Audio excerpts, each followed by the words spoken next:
vou fazer 50 anos, né? Eu procuro entender bem o meu filho. Isso já daria um outro tema, né? Já daria um outro tema. E ele falou certo, né? Muitas vezes ele tem que tentar se encaixar numa pessoa de 50 anos.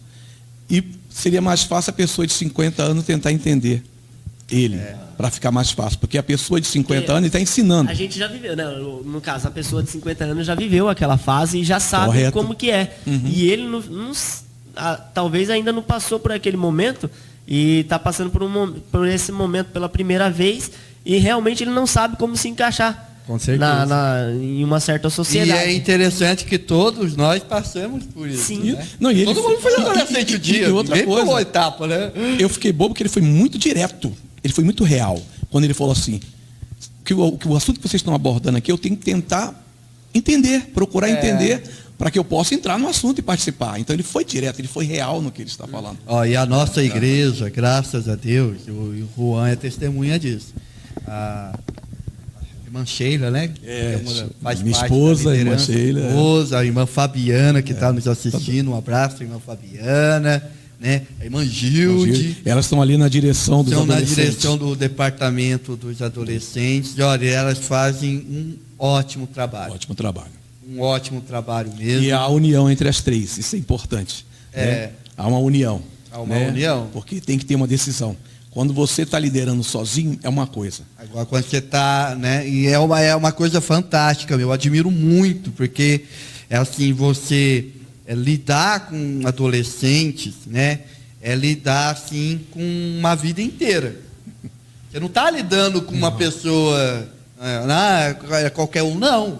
Assim como o departamento infantil também. São 2 departamentos assim, você está lidando com uma vida inteira. Os jovens também, vamos colocar também, né?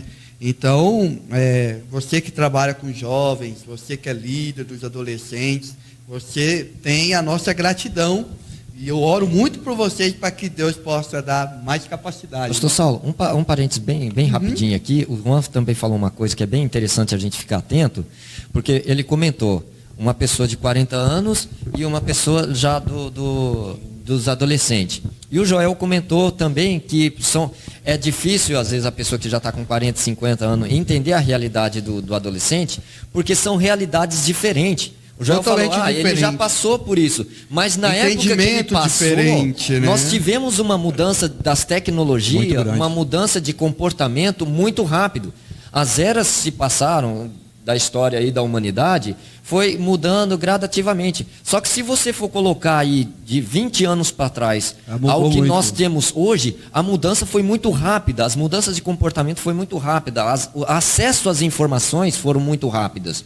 Entendeu? Então hoje, se você coloca assim, não, mas eu já passei por isso aí, só que aquela época era um sistema, hoje o sistema é totalmente diferente. Aquilo que você levava de repente 3, 4 anos para assimilar no seu raciocínio, hoje o adolescente de repente dentro de um mês com a informação que ele tem na mão dele, que é o celular e tudo, a tecnologia ajuda muito isso, no estalo de dedo o cara está com isso daí. Então a forma de tratamento é tudo diferente. O tempo de cada um de nós aqui não é o mesmo no passado. Não é o mesmo. Se perguntar, o tempo do Joel de uma brincadeira dele é diferente da sua.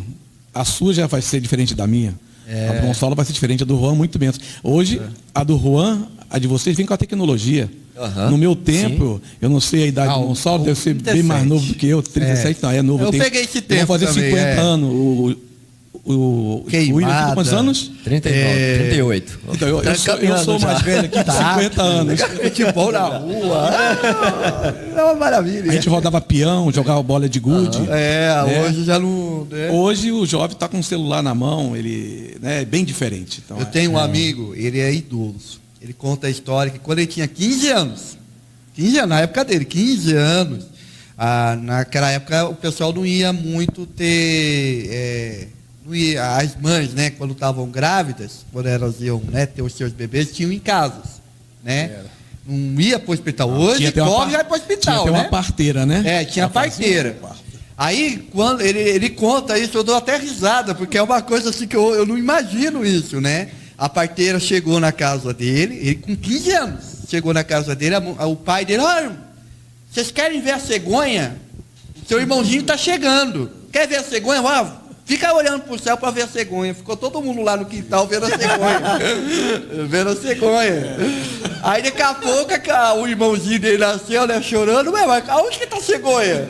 Tá procurando a cegonha até hoje. Hoje, né? Hoje os pais hoje, olha só, como que tá o tempo de hoje? Hoje eu tenho uma filha de 7 anos. Fez 8 agora. Com 6 anos, a minha esposa já teve que conversar sobre assunto de sexualidade. Não de uma forma assim completa, mas assim, explicar que criança com essa idade não pode namorar, entendeu? Explicar a situação. Olha só como que o tempo, ele vai, o que o William falou, mudou. E sabe o que acontece muito hoje também? Já que a gente está pegando esse assunto de adolescente, vou para cá, mas é porque Deus quis, né? O que acontece muito hoje é que o pai e a mãe hoje quer educar os filhos dos adolescentes da maneira que foi educado lá atrás. Isso. Aí o que acontece? O que acontece, Juan? Fica revoltado. Fica bravo, né? Fica bravo, né? Eu tive casos, já vi isso acontecer dentro da igreja. Até porque é um choque de realidade, né? De uma mãe que ficava cobrando a filha. Você tem que ir na igreja, você tem que não sei o quê. E não conversava com a filha, só cobrava. Era aquela coisa assim de ditador, de autoridade. Sabe essa educação assim? Sabe o que a menina fez? A menina chegou e ficou grávida. Mas ficou grávida não porque assim, por inocência, por nada, não. Ela ficou grávida para provocar a mãe. Para desmoralizar a mãe na igreja. Você já viu um negócio desse? Eu vi. Eu fiquei chocado. Você vê como que esse conflito, né? De educação, né? Até de pedagogia, de um pai, hoje em dia, eu acredito assim. Um adolescente, ele precisa de amigo. E não tem uma pessoa mais candidata para ser um melhor amigo de um adolescente do que um pai ou uma mãe. Exatamente, né, é verdade, porque quando a pessoa, tipo assim, eu já tô estudando em sociologia na minha escola, e quando uma pessoa nasce, a primeira, como é que pode dizer? A primeira interação que ela tem com a sociedade é os pais. Então os pais têm que saber ensinar ali a criança para ela conseguir entrar na sociedade de uma forma legal aí. E muitas vezes, como vocês falaram aqui mesmo, o pai ele acaba tratando o filho como ele foi tratado. Foi tratado, meu pai me educou assim. Ele fala assim também. Meu pai também me educou assim, ele já leva para o pai dele, então ele vai mais para trás. Vou ensinar você assim, porque o meu pai fazia assim comigo. Né? Ele não traz aquela experiência do pai dele para ele passar para o filho. Não, ele fala, eu vou criar você porque meu pai me criou dessa forma. Né? Não dá certo no tempo de hoje. Hoje eu penso que o pai ele tem que se enquadrar dentro da sociedade de hoje, a tecnologia de hoje, para entender a cabeça do filho. Não é isso? Envolvimento, né? Envolvimento. O segredo hoje é envolvimento. Então, esse é o quadro do pastor Léo Barbosa, né? Que rumou para os adolescentes, né? É uma bênção, é assim mesmo, sabe, né? Pastor Saulo, eu vejo que a gente pode até pegar um tema desse depois para tratar exclusivamente disso, porque aqui a gente está passando apenas por cima. Esse assunto, ele rende muita coisa, muito assunto. Coisa. A gente pode fazer isso como um tema de um outro dia, viu? É bem interessante, dá bastante conteúdo aí. Com certeza. Bastante. Tá. Agora, vamos aqui agora. Quero conversar um pouco aqui com o irmão Gilberto aqui. Lá vem. Nossa conversa aqui.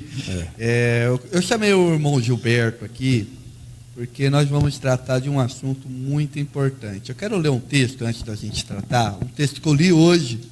A Bíblia é fantástica. Nós gostamos de ler a Bíblia, né? E a Bíblia ela traz uns assuntos. Olha só o que eu descobri. Um texto, 2 Timóteo, capítulo 1. Eu vou ler para vocês. Você que está aí na sua casa, anota esse texto, lê depois com carinho. 2 Timóteo, capítulo 1, versículo 15 até o 18, que diz assim. Paulo escrevendo a Timóteo. Bem sabes isto, que os que estão na Ásia, todos se apartaram de mim, entre os quais foram Figelo e Hemógenes. O Senhor conceda misericórdia à casa de Onesíforo, porque muitas vezes me recriou, ou seja, muitas vezes me visitou, e não se envergonhou nas minhas cadeias. Antes, vindo ele a Roma, com muito cuidado me procurou e me achou. O Senhor lhe conceda que naquele dia ache misericórdia diante do Senhor, e quanto me ajudou em Éfeso, melhor sabes tu. Então o que Paulo está dizendo aqui? Aqui Paulo estava preso. Ele estava passando os últimos dias da sua vida. E aqui, o que estava acontecendo? Roma tinha um imperador, todo mundo conhece a história dele, o imperador Nero. Ele tacou fogo em Roma, aí o pessoal foi pressionar ele, o que ele fez? Ele colocou culpa nos crentes. Não, foi os cristãos que colocou fogo, eles querem derrubar o império e tal. Aí começou a perseguição e Paulo foi preso. Então Paulo, ele escreve essa segunda carta de Timóteo, é a última carta que ele escreveu na sua vida aqui, né? E aqui ele está dizendo que 2 pessoas que ele confiava muito o abandonou na hora que ele mais precisava. Mas teve até o nome, né, meio complicado de falar, né? Onesífero. O nome Onesífero significa aquele que leva a paz. Olha só que nome, que significado interessante, né? E o que acontece? Ele enfrentou, ele saiu de Éfeso, onde ele morava, foi para Roma, porque Roma o negócio estava pegando. Ah, você é cristão, então você vai ser preso. Vai lá para o Coliseu e vai morrer. Ele enfrentou uma perseguição, ele enfrentou tudo para ver Paulo, né?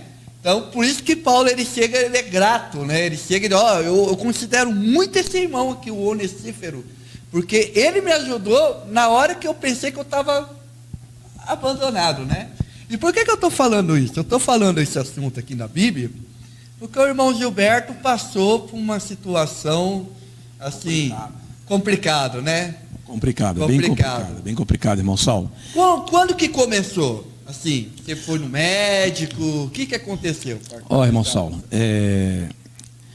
esse problema, essa doença do câncer é uma doença bem complicada quando você é diagnosticado com essa situação. Uhum. Eu tinha 47 anos, né?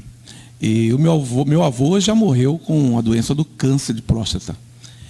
E minha mãe casou de novo depois da separação, e meu padrasto morreu com câncer de próstata. Meu Deus.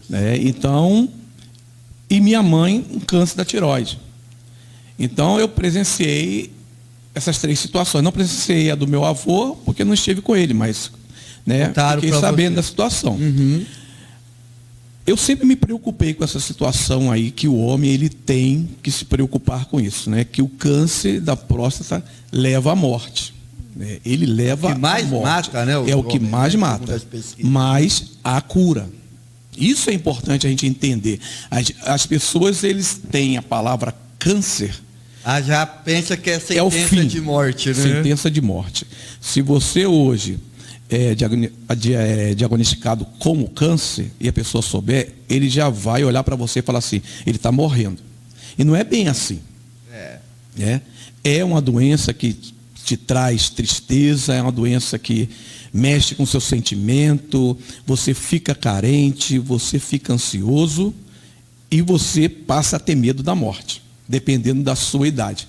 Eu acredito que ninguém quer morrer. Sim. Né?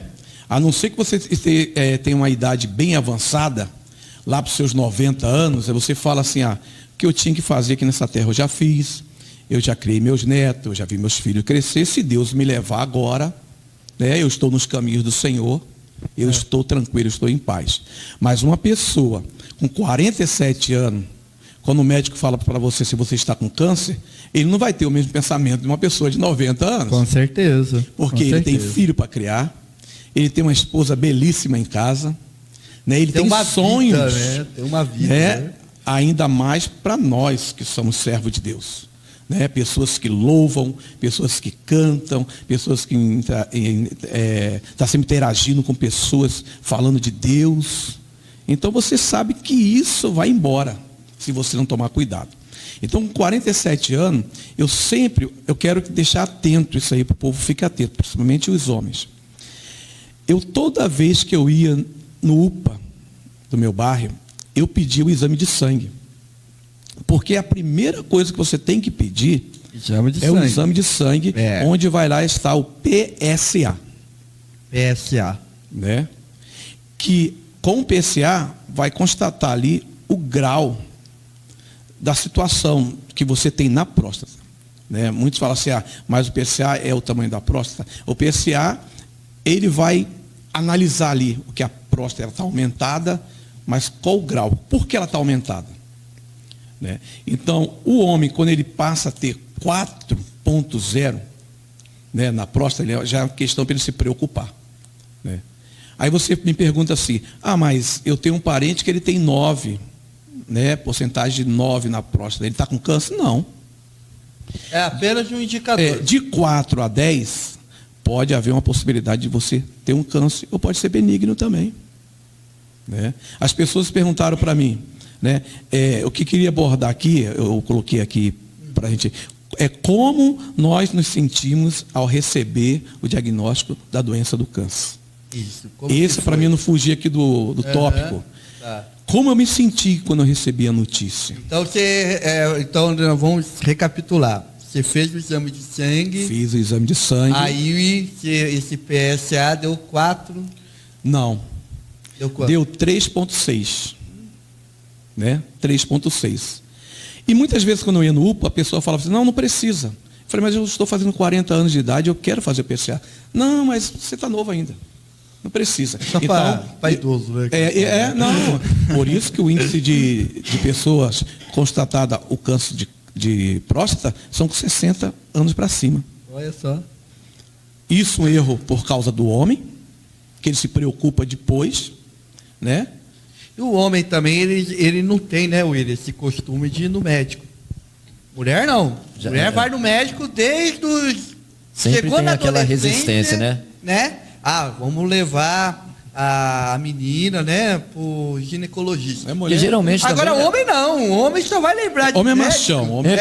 Geralmente a pessoa tá assim, né? Não, eu não tô sentindo dor, não tô sentindo nada, eu tô bem. Tô bem. Aí exatamente, isso que o William falou é interessante. Não é? O câncer, quando você está com câncer da próstata, você sente dor? Muitas pessoas me perguntaram assim, você sentia o quê? Nada. Uma vez eu estava na igreja lá, o telefone tocou, era um rapaz do Rio. Irmão Gilberto, como que você está? Fiquei sabendo que você está com câncer. Falei, não, estou bem. Eu só tenho a notícia que eu estou com câncer. Mas em momento nenhum eu não estava sentindo nada. Mas aí é onde começa a história.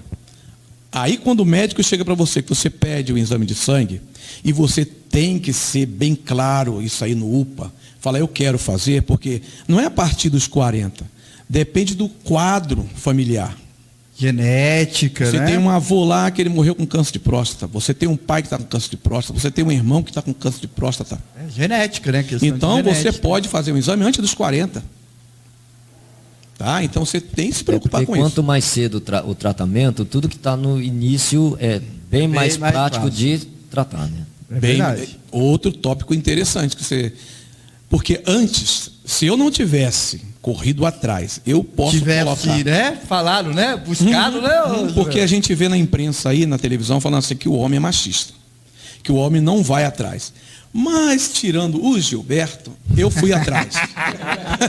Eu fui atrás e não vi a eficiência, né?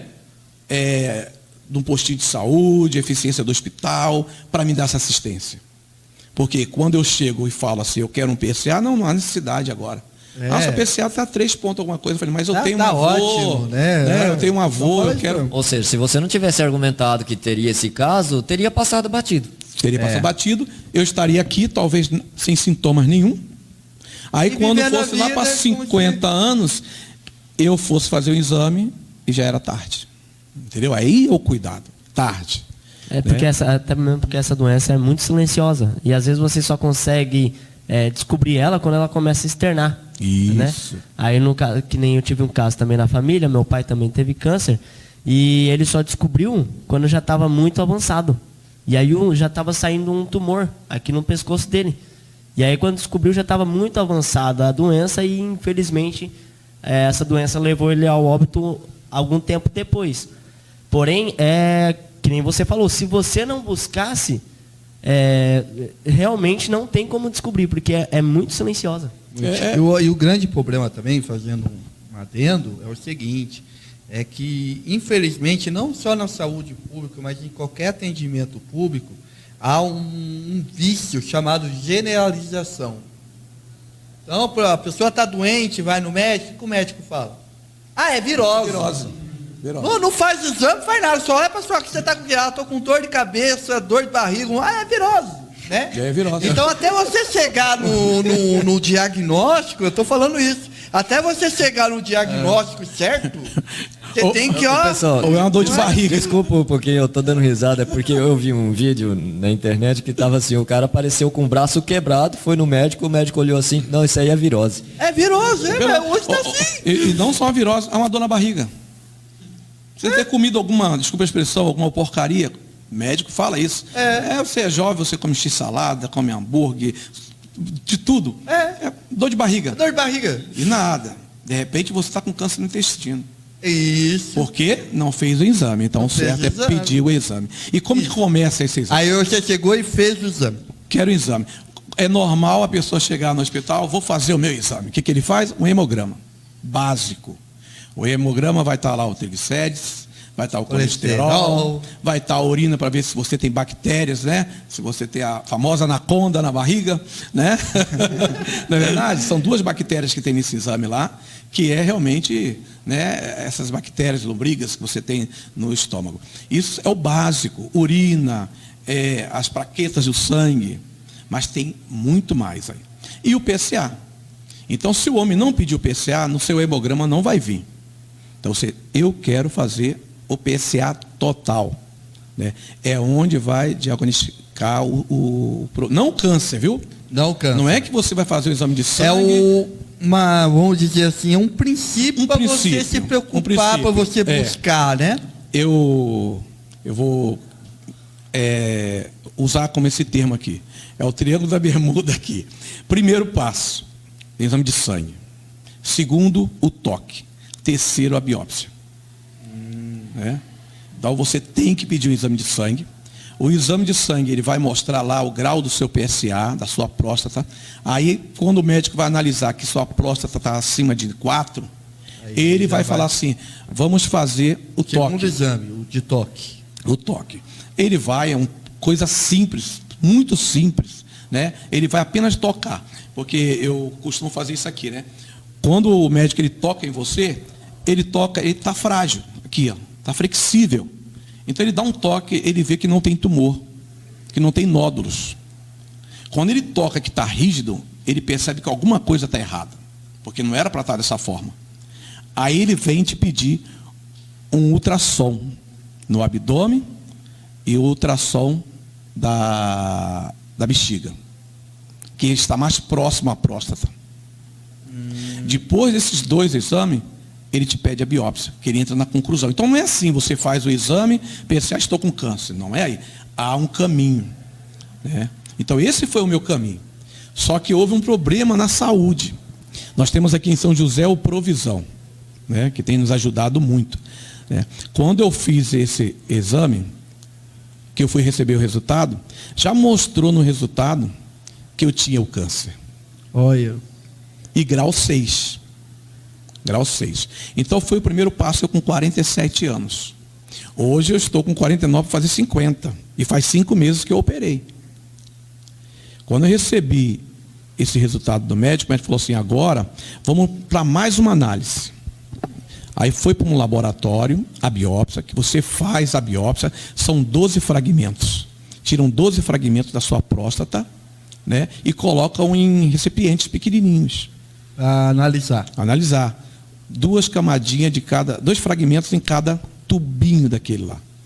E depois vai para um laboratório para ver daqueles tubinhos, exatamente, a próstata está aqui, aí ele tira do lado direito, do lado esquerdo, da parte de baixo, da parte de cima, inferior, superior, e aquele tubinho é identificado. Quando vai para esse laboratório, eles vão analisar profundamente aquilo lá. Aí vai vir um resultado para você como o primeiro resultado, mas agora é real. Do lado direito, porque aquele fragmento era do lado direito, foi constatado 80% da doença. Pronto. Aí é o real. Aí o médico chegou para mim e falou, você está com câncer de próstata. Mas antes de eu ter esse resultado, entre o primeiro resultado e o segundo, essa é a minha preocupação. Levou 1 ano e 7 meses. Olha só. Por causa da nossa saúde. O sistema, né? No primeiro exame, aí, abordando aqui novamente, como nós sentimos ao receber o diagnóstico da doença do câncer? Como você sentiu isso? Primeiro, abalado, sem chão, triste. Você chegar para o médico fala assim, você tem suspeita de câncer. Aí minha vida vai abaixo. Eu louvo a Deus, eu tenho um filho, eu tenho uma esposa, eu tenho minha mãe também, que eu tenho que cuidar dela. Isso psicologicamente, por mais que você seja um servo de Deus, por mais que você tenha experiência com Deus, por mais que você venha da cidade do Rio de Janeiro como eu vim, para cuidar da minha mãe, para ter uma nova vida, né? Mas na presença do Senhor, você se sente abalado. Você se sente abalado, você não é de ferro, né? Diante de uma doença que mata. E você chegou a questionar Deus? Não. Por quê? Nunca questionei Deus. Isso eu vejo a minha fé. Né? Na verdade? Eu prefiro. É interessante isso, irmão Saulo. Não é me dando uma de super-herói, mas é a experiência com Deus que te torna forte. Ou seja, né, por mais que você teve seus abalos físicos, né, emocionais, você ainda assim não questionou a Deus, não reprimiu, né, não entrou em atrito com Deus. Isso é bem importante. Deus, porque isso está acontecendo comigo. Tanto sofrer, né, por passar por tanto sofrimento, por ser um bom filho. Deus, eu meditei naquela palavra que fala, honra teu pai e tua mãe para que seus dias sejam prolongados da face da terra, e agora estou com câncer? Não. Fiquei abalado e ao mesmo tempo, como eu vim conversando com o irmão Joel, a gente tenta ser forte. Esconder da família, né, Joel? Como eu falei com você. A gente esconde da esposa. A gente não quer ver o nosso filho. Esse meu filho chegava para mim e falava, pai, como é que você está? Você está bem? Olha. Tô, filho. Mas quando... Você chegou a esconder o diagnóstico? Foi isso ou não? Você chegou a esconder o diagnóstico? Não. Você já chegou e já falou com... A ansiedade é muito grande de você procurar a pessoa mais próxima. Olha. Isso é muito importante. O que eu vejo, irmão Saulo, é que quando você passa por situações que nem essa, você passa a amar mais as pessoas. Você passa a amar. Você passa a ver que a sua vida é curta.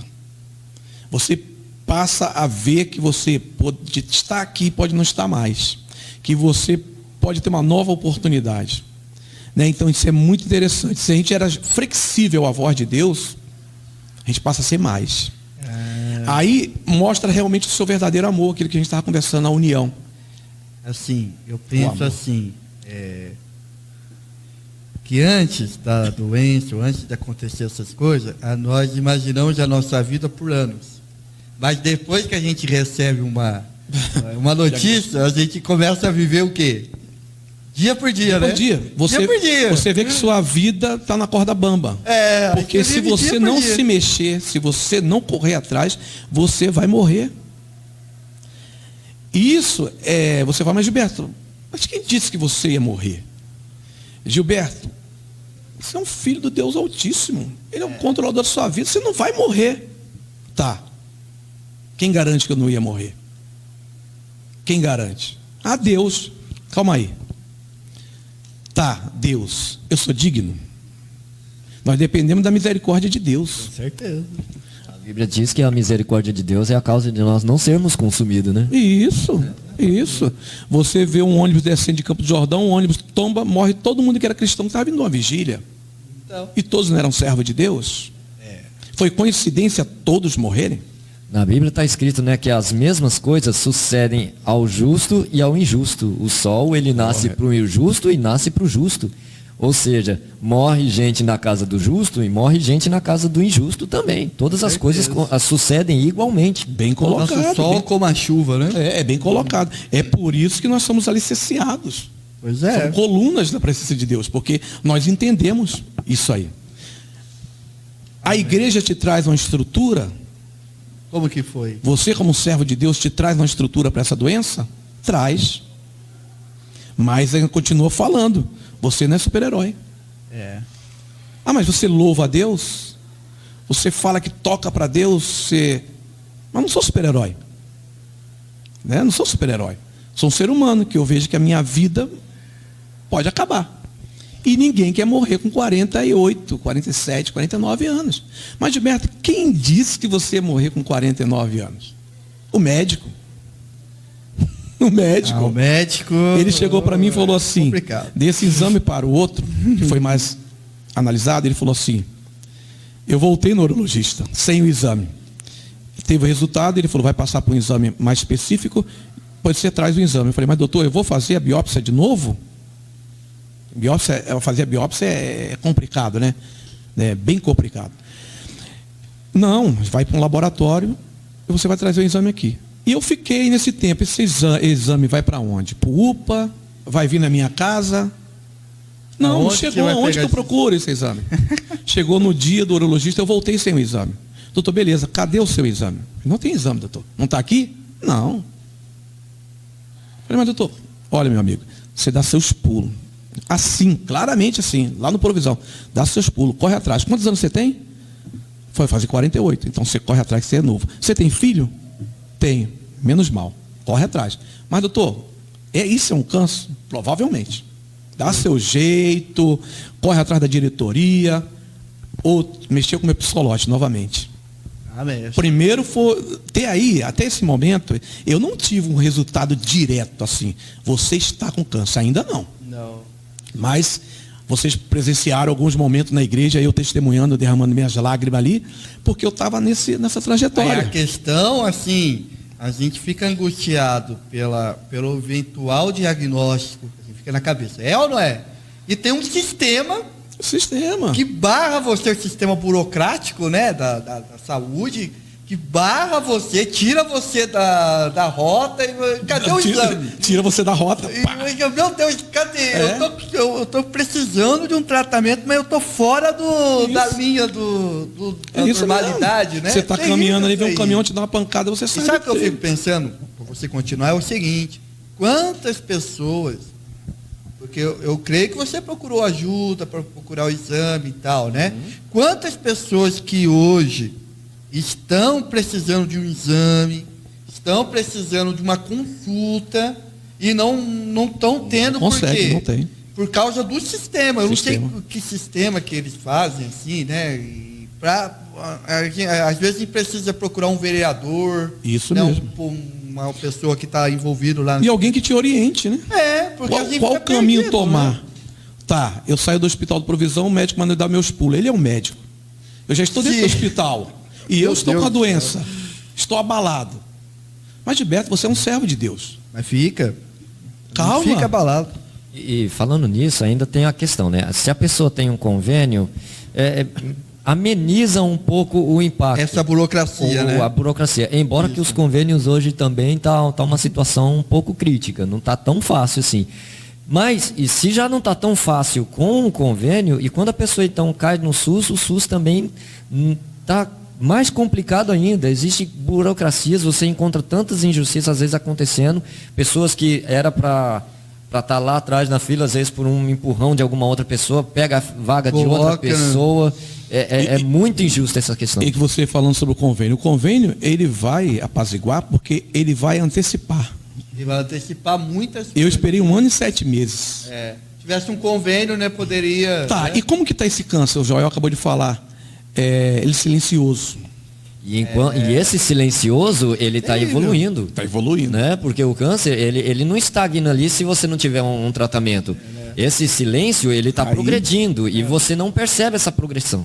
E você sabendo que você está com a doença, a sua cabeça... Psicológico mais ainda. E você hoje, o que é que nós temos, a ferramenta que nós temos na mão hoje? Que ela nos ajuda, mas ela também é um perigo. Internet. Google. Para onde que eu fui? Famoso Doutor Google. Eu fui para internet. Aí eu comecei. Se eu tiver... eu tô com grau... terrível. Eu falei, eu tô com grau 6. O que é que o grau 6 pode me causar? E o grau 7? E o grau 8? Aí já começa a querer ir lá para frente, né? Nossa, isso. Aí, calma aí, eu tenho um padrasto que ele morreu também com câncer de próstata. Eu levei ele para o banheiro, eu vi ele, morte múltipla dos órgãos, e meu avô que morreu. Meu pai lá no Rio também que suspeito do câncer. Tá aí. Mas calma, Gilberto, você é um servo de Deus, tudo vai dar certo. Né? Tudo bem. Estão ligando aqui, irmão. Ao vivo essas coisas mesmo, viu? O certo é você desligar o celular. Mais uma experiência. Né? E o que acontece? E aí? E é como eu estava abordando agora. A questão da sua experiência com Deus. Experiência com Deus. Tá. E o que eu faço? Você está passando tudo isso, mas você tem que ficar tranquilo. Tem que ficar tranquilo. Você serve de Deus, Gilberto. Calma. Gilberto. Meu irmão Saulo, pastor. Calma, Gilberto. Esperar a paciência do Senhor. Né? O choro pode durar uma noite, mas a alegria vem amanhecer, irmão Gilberto. Calma. E aí? Mas eu estou com câncer. E para manter. Calma, porque você que está falando, né? Quem está passando o negócio difícil. Você tem um convênio, William. Você tem um convênio muito bom, né? Você paga 1.800, um exemplo, R$1.800. Eu sou SUS. Eu vou ter que esperar 1 ano e 7 meses com essa doença dentro de mim. Você assistindo TV, você assistindo as TV, já vê o jornal, o tanto que vê de calamidade, Google, aí você já, puxa vida, eu tô nesse meio também, bagunça mais ainda o psicológico da pessoa. Só para detalhar o seguinte, 1 ano e 7 meses. Mas você não sabia que ia durar 1 ano e 7 meses. Não sabia. Podia durar uma semana, como podia durar 5 anos. Isso. Durou 1 ano e 7 meses, né? Aí o doutor, até aí tudo bem. Beleza, tal. 1 ano e 7 meses nessa tortura. Tá. E pessoas que estão com câncer que você está presenciando, como nós presenciamos? Né? Que nos deixaram. No meio da gente. E você dentro de uma igreja também com a outra pessoa que tem um câncer também. E você também tem esse câncer.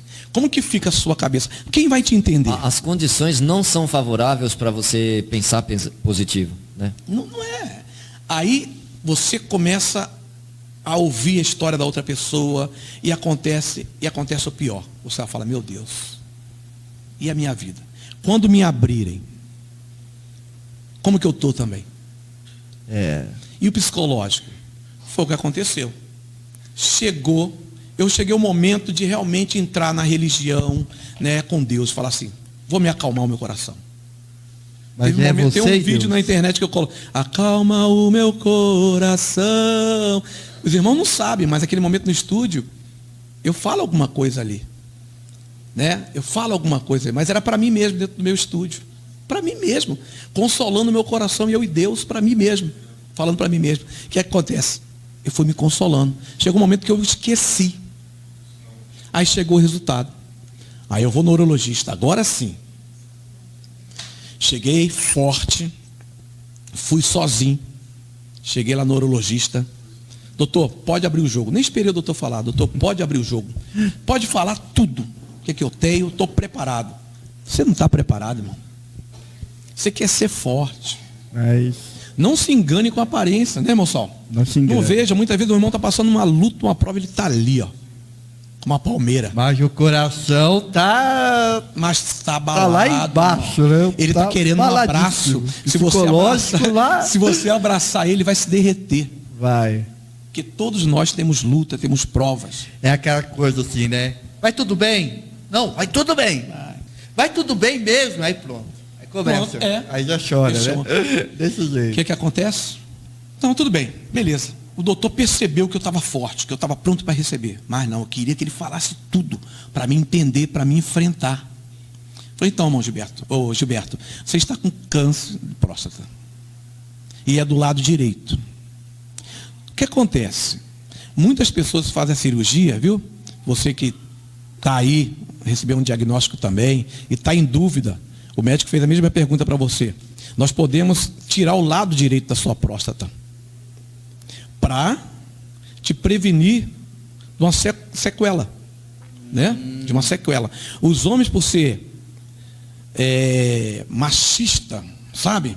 Ele fala assim, porque o médico fala, se tirar metade da sua próstata, você não corre o risco de ficar impotente sexualmente. Você não corre o risco de usar fraldas. Então, o paciente ele fala assim, não, então arranca só metade da minha próstata. Só que o câncer pode expandir para o outro lado.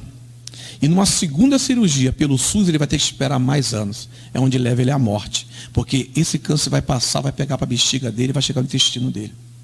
Vai pegar os órgãos dele. Aí sim, aí vem o sintoma do câncer. Meu Deus.